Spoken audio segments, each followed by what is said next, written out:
Hello everyone, good afternoon. आज के इस वीडियो में मैं आप सबसे शेयर करने वाली हूँ weight loss friendly, no maida, no deep fry veg Manchurian की रेसिपी, जिसे आप अपने लंच में रोटी या राइस के साथ एंजॉय कर सकते हैं। तो चलिए रेसिपी स्टार्ट करते हैं। Low calorie healthy veg Manchurian की रेसिपी रेडी करने के लिए यहाँ मैं कुछ सब्जियों को अच्छी तरह से धोकर छोटे छोटे टुकड़ों में काट कर रख ली हूँ और अब बारी आती है इसे चॉप करने की। तो देख सकते हैं आप लोग क्या क्या सब्जी में यूज कर रही हूँ। आप चाहें तो और भी सब्जी को ऐड कर सकते हैं जैसे बीन्स वगैरह, लेकिन मेरे घर पे जो भी सब्जी था मैं वही यूज कर रही हूँ। तो मैं सब्जियों में ली हूँ बंधा गोभी मतलब कैबेज, साथ में थोड़े से शिमला मिर्च है और थोड़े से गाजर है, और उसके साथ में ली हूँ अदरक, लहसुन और हरा मिर्च। ये सब चीजें आप अपने अकॉर्डिंग ले सकते हैं, कम या ज्यादा कर सकते हैं। हरी मिर्च को भी आप अपने अकॉर्डिंग कम या ज्यादा कर सकते हैं। तो देखिए सबसे पहले मैं अदरक, लहसुन, हरा मिर्च को चॉप की हूँ और ठीक इसी तरह से मैं बाकी की सब्जियों को भी महीन चॉप करके एक बॉल में रख लूंगी। वेट लॉस जर्नी के दौरान हमें बहुत क्रेविंग होती है, कई बार बहुत चटपटा खाने का मन करता है, लेकिन हम अपने मन को मार लेते हैं कि कहीं हमारे हफ्तों की या महीनों की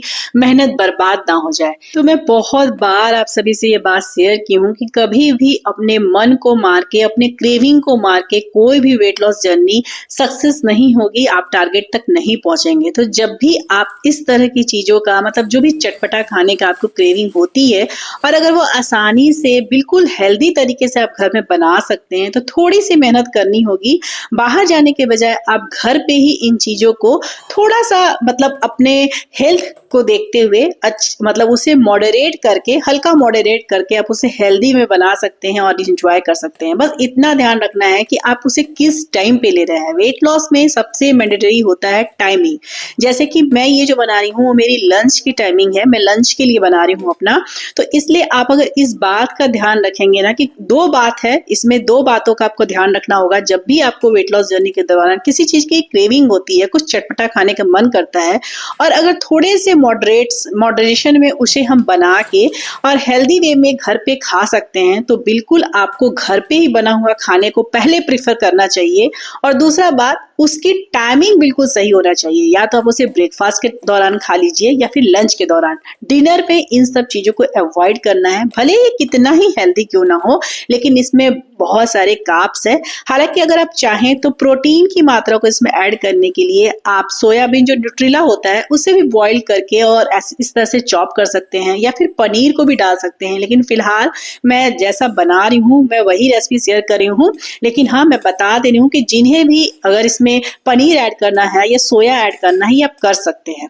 तो देख लीजिए सभी सब्जियों को मैं बारीक बारीक अच्छे से चॉप कर दी हूँ, और साथ में जो लहसुन, अदरक, हरा मिर्च को मैं चॉप करके रखी थी उसे भी 2 से 2.5 चम्मच डाल दी हूँ। पूरा नहीं डाली हूँ, आधा मैं बचा के रखी हूँ ताकि जब ग्रेवी बनाऊंगी तो उसका काम आएगा। तो सारी सब्जियों को मिलाकर अच्छे से, और बस इसमें मसाले बहुत कम पड़ते हैं, बहुत मिनिमम मसालों के साथ बनता है। तो इसमें देखिए मैं ब्लैक पेपर पाउडर डाली हूँ, ये घर का बना हुआ ब्लैक पेपर पाउडर है, और साथ में मैं डालूंगी थोड़ा सा चाट मसाला। बस यही 2 चीज डालना है। इन दोनों चीजों को डालने के बाद, मतलब ब्लैक पेपर पाउडर और चाट मसाला को डालने के बाद सभी सब्जियों के साथ इसे अच्छे से मिलाना है, और मिलाकर इसे एक साइड कर देती हूँ। अभी मैं इसमें नमक नहीं डाली हूँ, नमक लास्ट में डालेंगे बिल्कुल, वरना ये पानी छोड़ देगा, सारी सब्जियों से पानी निकल जाएगी, तो इसलिए नमक बाद में डालेंगे। सबसे पहले इसकी बाइंडिंग के लिए प्रिपरेशन कर लेते हैं। तो इससे बाइंड करने के लिए मैं यहाँ यूज कर रही हूँ ओट्स, और ये ओट्स रोस्टेड ओट्स है। इससे मतलब ये सब्जी को जब मैं काटी थी, धोई थी, उससे पहले ही मैं कढ़ाई बैठाकर ओट्स को रोस्ट कर दी हूँ। तो मैं सोची कि आप लोगों को थोड़ा सा दिखा दूं, हालांकि बहुत बार मैं अपनी वीडियो में दिखाई हूँ, लेकिन फिर भी मैं एक बार और दिखा देती हूँ क्योंकि कुछ लोग नए हैं। तो ट्रू एलिमेंट्स का रोल्ड ओट्स मैं यूज करती हूँ। इससे ही पैकेट काट के पूरे ओट्स को अच्छे से रोस्ट करके रख देती हूँ फ्रिज में, क्योंकि ये काफी दिनों तक चल जाएंगे, मतलब मेरे 2-2.5 महीने चल जाएंगे। अगर आप पूरे पैकेट को ऐसे एज इट इज रखने के बजाय पैकेट काट के कढ़ाई में रोस्ट कर दीजिएगा, और हल्के आंच में एकदम रोस्ट करके और इसे फ्रिज में अच्छे से एयर टाइट डब्बे में रख दीजिएगा ना, तो आराम से 2 से 3 महीने तक चल जाती है। तो अगर अंदाज से बोलूं तो 5 बड़े चम्मच ये ओट्स के पाउडर थे, रोस्टेड ओट्स के पाउडर। साथ में मैं डाल रही हूँ यहाँ चावल का आटा, मतलब राइस फ्लोर, और 1.5 चम्मच के करीब में मैं चावल का आटा डाली हूँ, ताकि मेरे जो मंचूरियन बॉल्स है ना वो थोड़े से क्रिस्पी भी लगे। और अब फिर से सभी चीजों को मिलाएंगे, मतलब जो भी सब्जियां चॉप की हुई हैं उन सब्जियों के साथ राइस फ्लोर और ओट्स का पाउडर जो मैं बना के रखी हूँ सभी को अच्छे से मिलाऊंगी। और अब इस टाइम पे मैं नमक डाल रही हूँ सबसे लास्ट में। और साथ में मैं गैस को ऑन करके अपना जो अप्पे पैन है उसे गर्म करने के लिए बैठा दी थी, क्योंकि मेरा कास्ट आयरन का पैन है तो थोड़ा हीट होने में टाइम लगता है, 5-7 मिनट इसे हीट होने में लगता है। क्योंकि ये जो है ना कास्ट आयरन के जो अप्पे पैन होते हैं ना थोड़े से मोटे होते हैं, इनकी तली बहुत मोटी होती है और भारी भी है ये, तो टाइम लगता है, इसलिए मैं पहले ही बैठा दी हूँ। जब वो अच्छे से गर्म हो गए 5-7 मिनट में, तो इसमें मैं ऑयल ग्रीस की हूँ। इसे मैं अप्पे पैन में ही बनाऊंगी ताकि अपनी वेट लॉस जर्नी में भी गिल्ट फ्री होकर हम इसे एंजॉय कर सके। तो देख लीजिए अच्छे से सभी चीजों को नमक डालने के बाद मिलाना है। मुझे इस पे पिंच ड्रॉप ऑफ वाटर की जरूरत नहीं पड़ी थी, मतलब थोड़े भी, एक बूंद भी मैं पानी नहीं डाली हूँ। पानी की कोई नीड नहीं है, नमक डालते के साथ ही सब्जियों के ऑटोमेटिक पानी छूट जाती है। तो अच्छे से मेरी बाइंडिंग हो गई थी। और जितना मैं अंदाज से सब सब्जियों को और ओट्स के पाउडर को और राइस के पाउडर को ली थी ना, मुझे और परेशानी नहीं हो, ना ही ये हार्ड हुआ था बहुत ज्यादा, ना ही बहुत ज्यादा गीला हुआ था। मतलब जो बैलेंस होना चाहिए ना मंचूरियन का उस तरह से था। अगर आपकी बाइंडिंग नहीं हो पा रही है, हालांकि जितना रेशियो में बताई उस रेशियो के हिसाब से बाइंडिंग हो जाएगी आसानी से, लेकिन फिर भी अगर आप नए हैं, फर्स्ट बार बना रहे हैं, तो आप चाहें तो 1 चम्मच बेसन डाल दीजिएगा, उससे ना अच्छे से बाइंडिंग हो जाएगी, मतलब बेसन डालने के बाद। लेकिन वही है कि थोड़ा सा ना बेसन डालने से पकौड़े वाली फ्लेवर आ जाएगी। तो आप पहले कोशिश कीजिएगा कि इसे ओट्स के पाउडर से ही बनाइएगा, बहुत आसानी से बन जाती है। और अगर आपके पास चावल का आटा हो तो 1 चम्मच अगर उसे डाल दीजिएगा ना तो क्रिस्पी भी लगेंगी। तो आप चाहिएगा तो बिना ग्रेवी के ऐसे भी इसे खा सकते हैं। तो अच्छे से अप्पे पैन मेरा गर्म हो चुका था, ऑयल भी ग्रीस में कर चुकी हूँ। और अब बारी आती है छोटे छोटे बॉल्स बना के इसमें डालने की, और बस ढकते हुए चारों तरफ से चला चला के, बीच बीच में मतलब हटा के ढक्कन, और चारों तरफ से चलाते हुए इसे चारों तरफ से अच्छे से सेकना है, पकाना है। अगर आपका गैस का आंच धीमा रहेगा, बिल्कुल कम रहेगा, तो ये बिल्कुल ना कच्चा होगा ना ही ये जलेगा।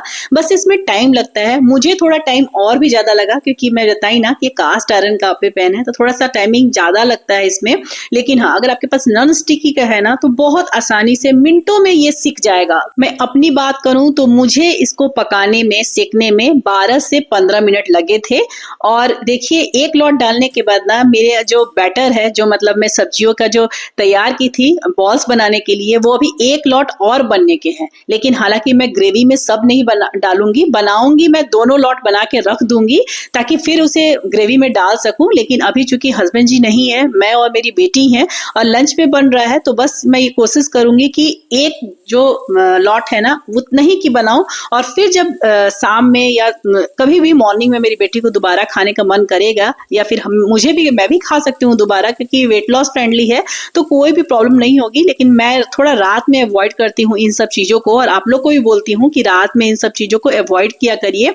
तो अगर ये जो बॉल्स है ना, अगर ये बनाकर मैं रख दूंगी तो ये आराम से मैं सुबह भी ग्रेवी में डाल के ग्रेवी रेडी करके इसे खा सकती हूँ। तो इसीलिए मैं फिलहाल के लिए 1 लॉट ही तैयार की हूँ। चारों तरफ से उलटते पलटते हुए इसे ढक ढक के अच्छे से पकाना है और साथ में क्रिस्पी भी करना है। जैसा कि मैं आप लोगों को बताई कि इस पैन में मंचूरियन की जो बॉल्स है उसे रेडी करने में मुझे 12 से 15 मिनट लगे थे। तो मैं इसे दूसरे वाले आंच में, जहाँ पे कम चलता है बर्नर, वहां पे रख दी हूँ, क्योंकि इसे धीमी आंच में ही पकाना है। और बगल में जहाँ ज्यादा बर्नर है, फुल बर्नर है, वहां में मैं कढ़ाई बैठा दी हूँ। तो देख लीजिए एक बार पलट के मैं फिर ड्रॉप से ही तेल डाली हूँ, ज्यादा तेल नहीं डालना है, बस ड्रॉप से डालना है।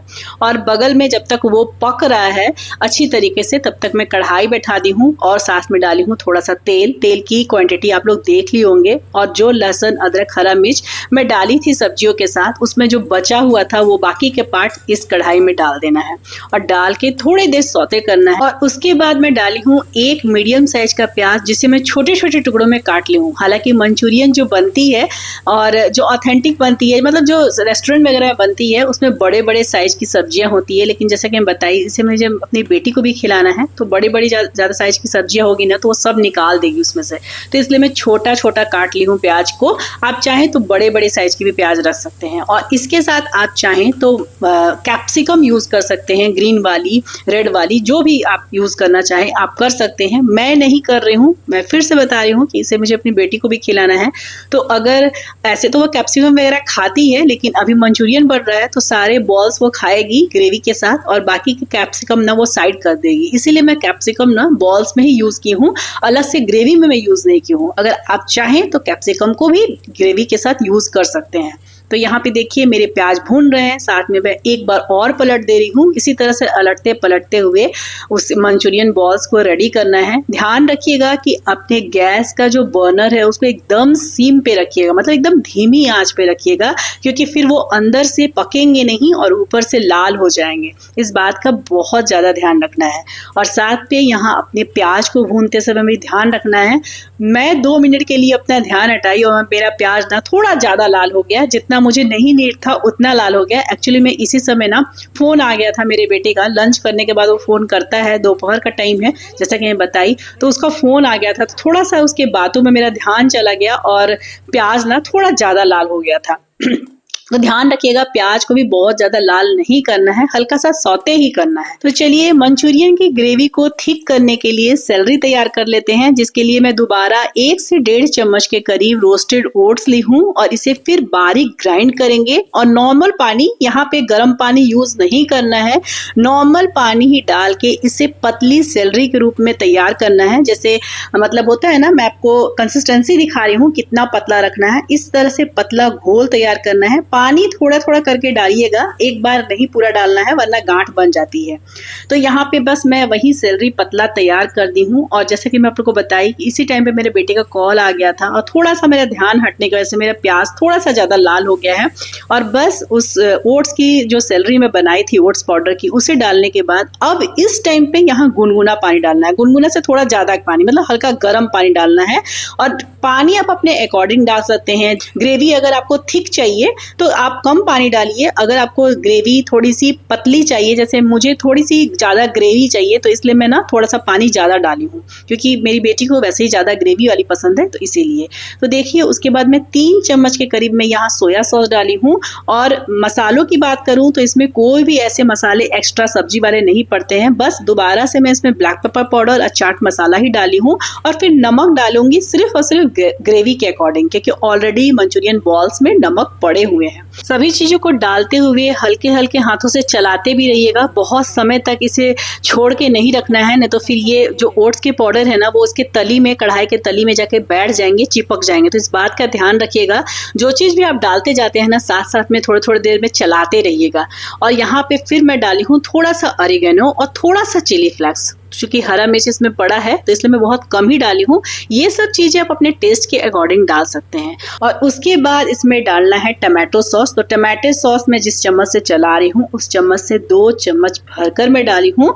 और बस इसे चलाना है, जैसे जैसे ये गाढ़ी होती जाएगी इसका कलर चेंज होता जाएगा। अगर आप मेरी तरह कॉर्नफ्लोर का यूज नहीं कर रहे हैं इस ग्रेवी को थिक करने के लिए, ओट्स के पाउडर को ही यूज करेंगे, मेरी रेसिपी आप अगर फॉलो करिएगा तो एक बात मैं आप लोग को जरूर बता दूंगी, जरा ध्यान इसे दीजिएगा और ध्यान से इसे फॉलो भी कीजिएगा।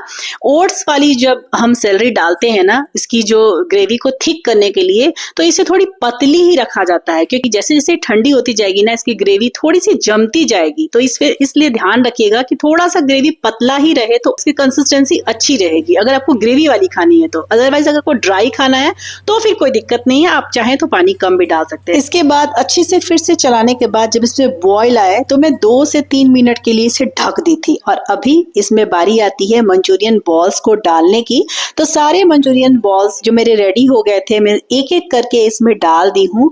और बस इसके बाद फिर इसे और 1 से 1.5 मिनट फिर से ढकूंगी, ताकि जितने भी ग्रेवी है ना वो मंचूरियन बॉल्स में अच्छे से कोट हो जाए और अंदर तक इसकी ग्रेवी चली जाए। बहुत ही ज्यादा टेस्टी, बहुत ही यम्मी और साथ में बहुत ही ज्यादा हेल्दी ये जो मंचूरियन की रेसिपी है ना वो बनी थी। आप लोग जरूर ट्राई कीजिएगा। लेकिन हाँ, मैं फिर से बोल देती हूँ, जिन्हें भी वेट लॉस करना है या वेट लॉस जर्नी में है वो प्लीज इसे दोपहर में या ब्रेकफास्ट के समय में खा सकते हैं। आप अवॉइड कीजिएगा इसे डिनर में खाने के लिए, क्योंकि इसमें सॉसेस वगैरह पड़े हैं। इसलिए मैं इसे बार बार बोल रही हूँ कि इसे डिनर में नहीं खाना है, इसे लंच में खाना है या फिर ब्रेकफास्ट में खाना है। और इसमें वैसे तो स्प्रिंग ऑनियन पड़ता है मंचूरियन में जनरली, लेकिन अभी घर पे नहीं था तो धनिया पत्ता था तो मैं धनिया पत्ता से ही गार्निश कर ली हूँ। तो देखिए मेरे मंचूरियंस, वेज मंचूरियंस ग्रेवी वाले रेडी हो गए हैं। अब मैं और मेरी बेटी जा रहे हैं खाने के लिए, क्योंकि वो भी स्कूल से आ गई है बनते बनते। तो कैसी लगी आज की रेसिपी मुझे कमेंट करके जरूर बताइएगा। अगर अच्छी लगी हो तो एक लाइक जरूर कीजिएगा। चैनल पर नए हैं तो इस तरह की और भी वेट लॉस फ्रेंडली रेसिपी जानने के लिए और देखने के लिए मेरे चैनल को जरूर से जरूर सब्सक्राइब कर दीजिएगा। मिलूंगी फिर नेक्स्ट ब्लॉग में, तब तक के लिए बाय बाय, टेक केयर, जय माता दी।